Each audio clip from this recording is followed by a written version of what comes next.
anywhere at any time of day without seeing an abundance of police vehicles. So at some point, my name was put in a registry for terrorists. And the gang-stalking program I'm in is a counterterrorism program. And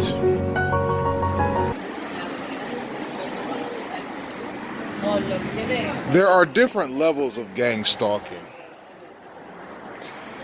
My name is in a terrorist registry and was put there by an unknown military or law enforcement agency. Now in Chicago, those people's names are being put in a gang member registry. So any gang stalking that they encounter will be different from the gang stalking that I encounter.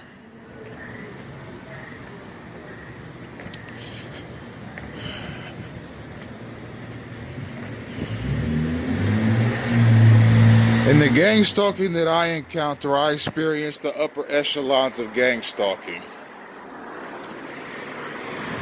The gang stalking I experience is non-stop, 24/7.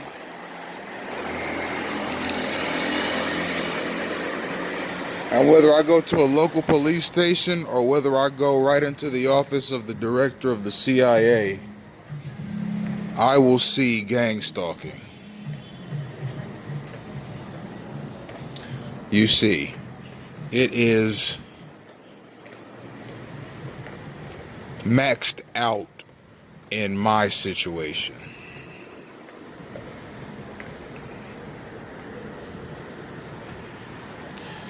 You see.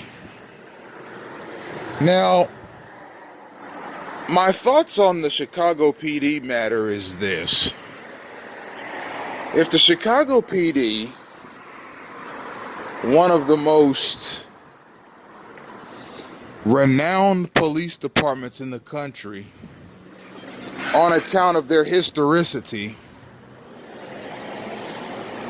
mind you, it was the Chicago PD that worked with the FBI to bring down Al Capone. And it was the Chicago PD that worked with the FBI to bring down many Chicago-era, Prohibition-era gangsters. And the Chicago PD is working with the FBI again to bring down the gang epidemic in Chicago. Now, gang, in this context, is something different than gang stalking. When we talk about Chicago gangs, we're talking about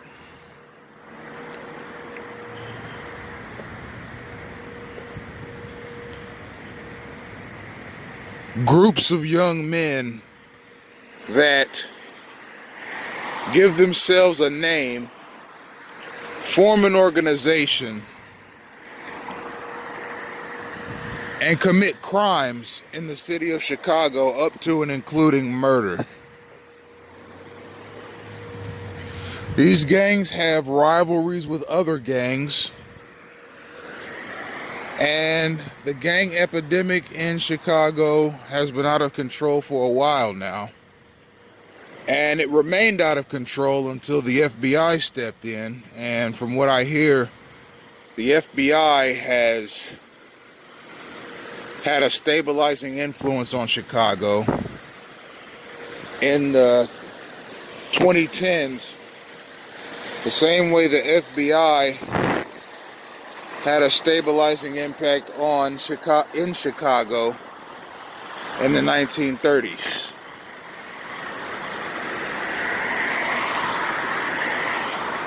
Now, gang stalking is a whole nother animal. With gang stalking,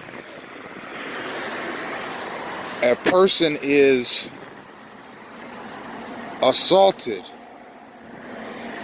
without being touched.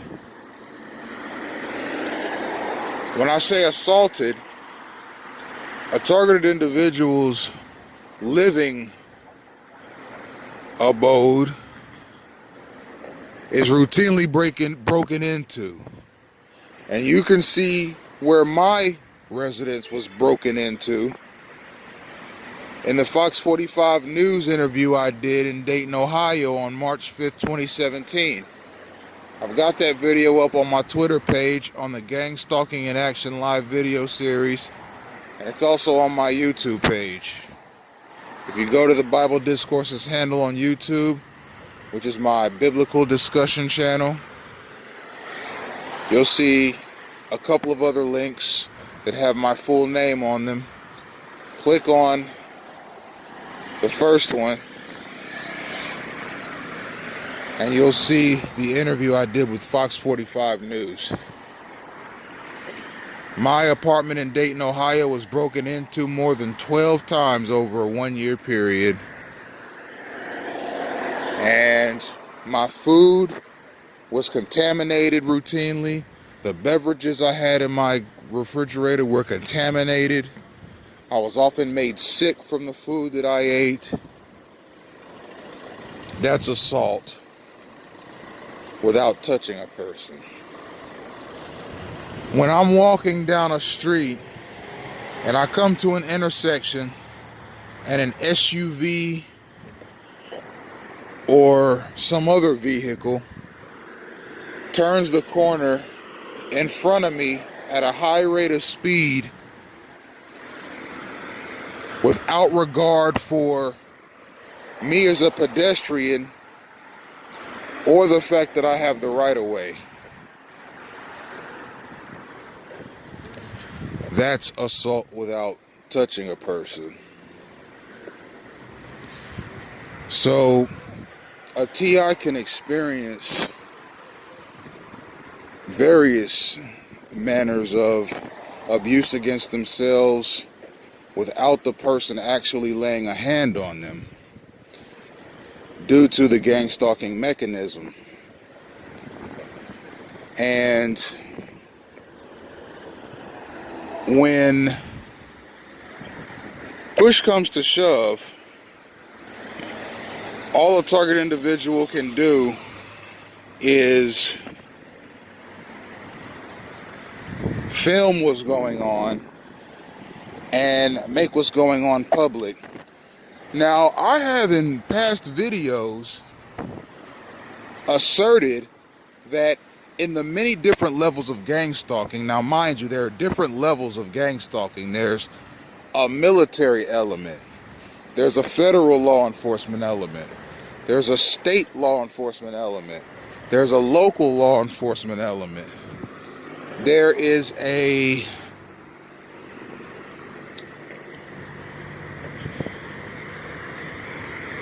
church element. Okay, there's an ideological element. And there's a political element to it. Now, I can tell you one thing, the ideological element to gang stalking is population control.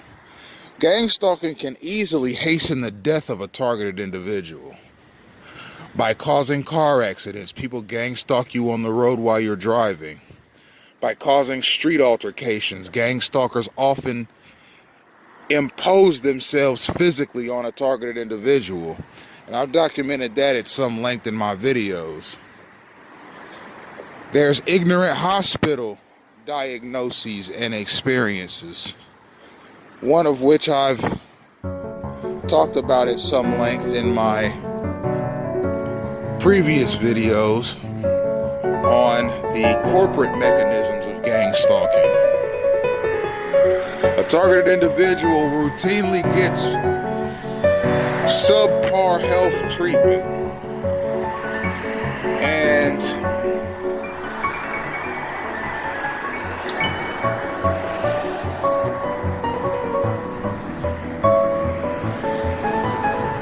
regardless of the ailment, okay, it could be a broken tooth, or it could be heart failure, regardless of what the ailment is.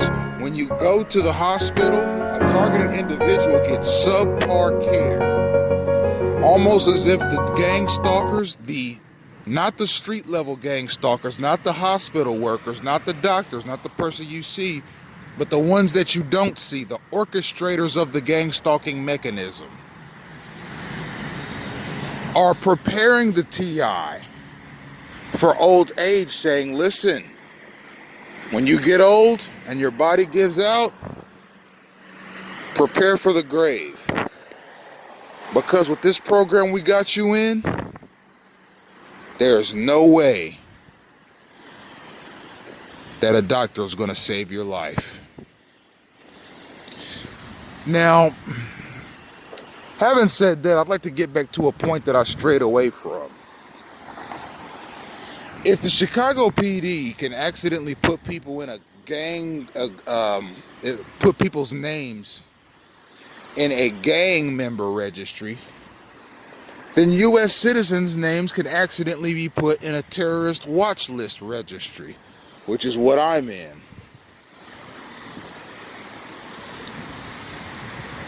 Now, the reasons that a person can be put on a terrorist watch list are numerous and very specific. There are specific criteria for a person to be put on a terrorist watch list.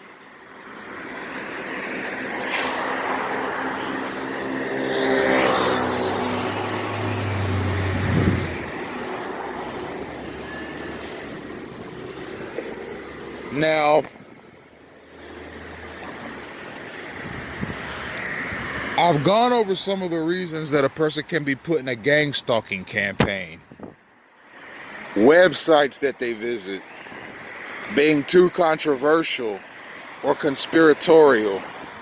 Things they say to their family or friends, being too controversial or too conspiratorial. Being in a nasty divorce. Whistleblowing against a corporation. Making the wrong enemy. Having an inheritance.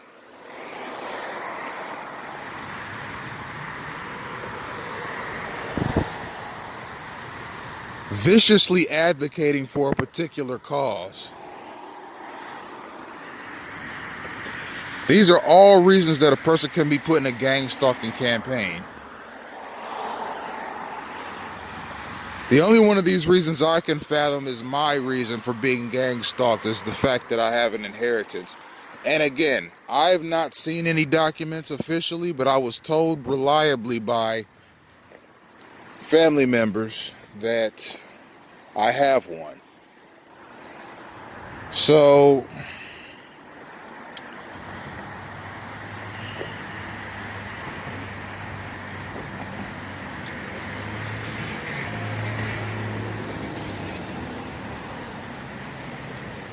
with the terrorist watch list, I mean, there are a number of ways this person can end up on a terrorist watch list.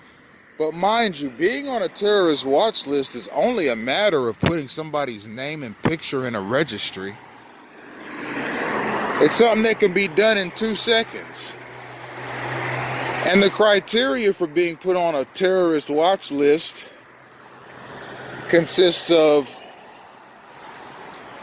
well, first you have to come from a certain country. If you have heritage of certain countries, it raises your probability of being a terrorist. For example, if you have heritage in Syria, Iraq, Iran, Palestine, Yemen,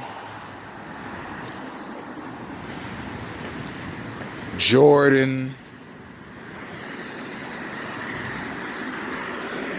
Saudi Arabia, places like that in the Middle East, places that are very Muslim, places that have had numerous instances of expressed disapproval of the United States activity in the Middle East and the activities of Israel. If a person is from those areas, just being from those areas and living in the United States puts you at risk of being placed on a terrorist watch list.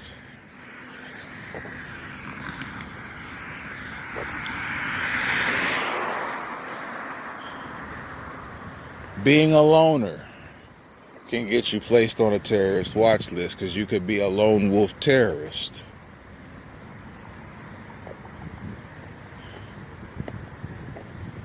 Being a loner can actually put you under suspicion of a lot of things, because the United States has had quite a few lone wolf terrorists in its history. That's a terrorist that acts alone rather than as a part of a group.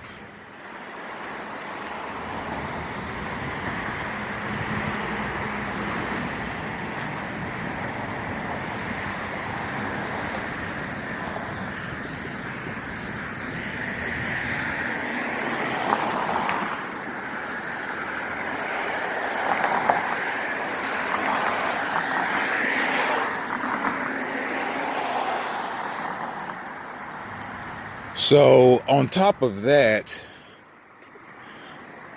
if a person visits quite a few, if one of these Muslim people visits quite a few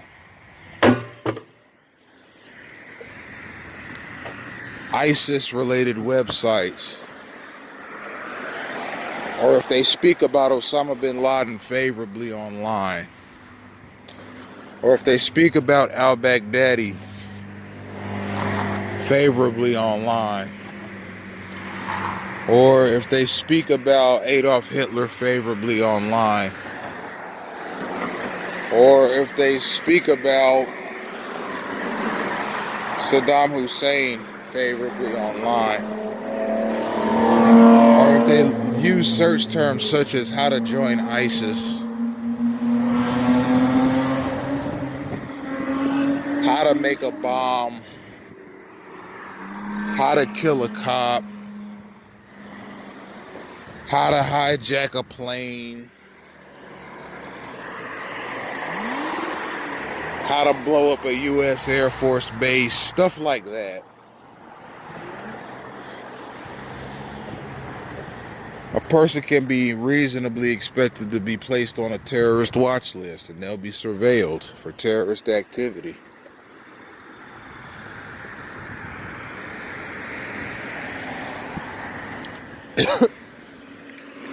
It's just peculiar that a United States citizen can find themselves in a full-blown gang-stalking campaign, even though that U.S. citizen has no terrorist ties or even a criminal record to speak of. Now, I have visited every kind of website that there is, and I am a loner. I have an inheritance. I can't say I've been a whistleblower on companies, although I have talked to HR departments about certain matters. I haven't gone to any news outlets or the FBI or anything like that on a company. Although I'm totally in favor of people doing that if ethics violations are hindering the progress of the company, its employees, and the community. I'm not in favor of corrupt business people expending their fortunes at the expense of tens of thousands of employees and hundreds of thousands of people in their communities. I think communities are better served by corporations that exercise corporate responsibility. So in that regard, I can't say I've blown the whistle on a company.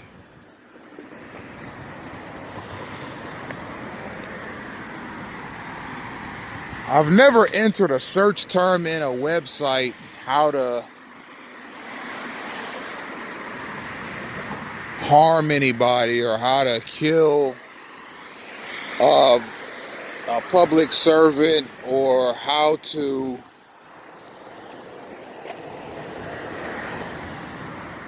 make a bomb or anything like that.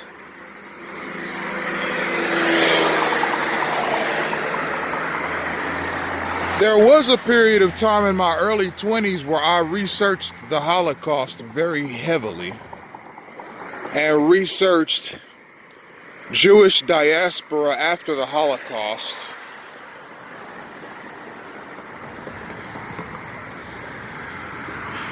And in the process of researching these things, I encountered some conspiratorial websites that I found terribly entertaining in terms of the theories that they put forth about history in general.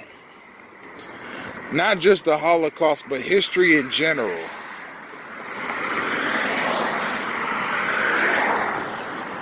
At that same time, I researched the Israeli-Palestinian conflict very heavily. And I became conflicted at the prospects that faced Jews in Palestine and the Palestinians in Palestine.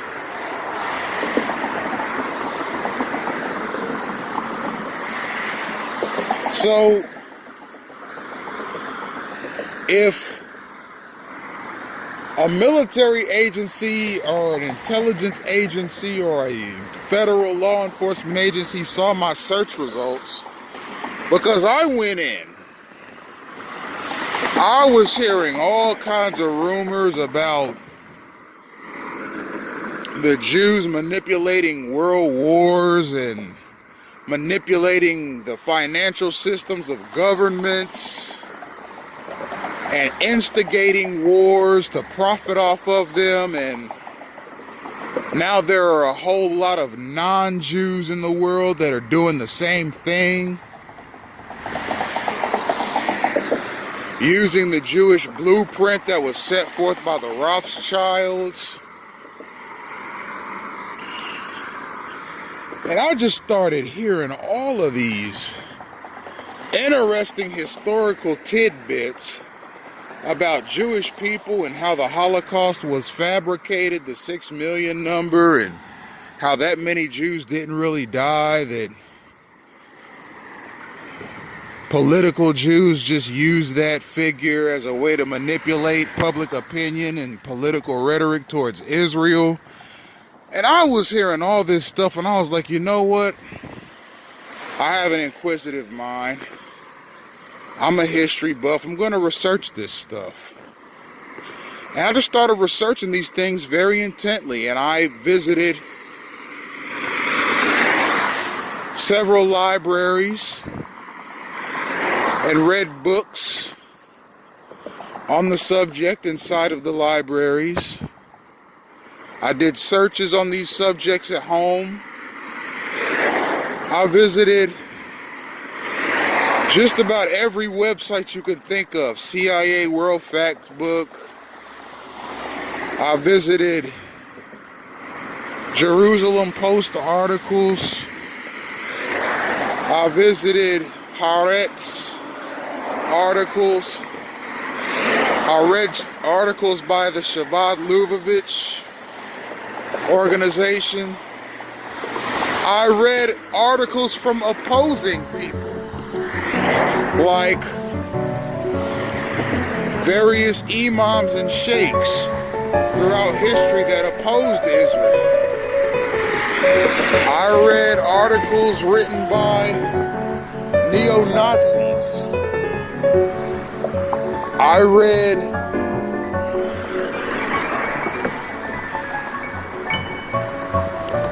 excerpts of Adolf Hitler's book Mein Kampf. And I visited general information websites like Wikipedia. So I did a very thorough investigation into Jewish history, but the history of the Middle East as well. And during this process, and I don't see the big deal. I'll admit this to anybody. I visited some conspiratorial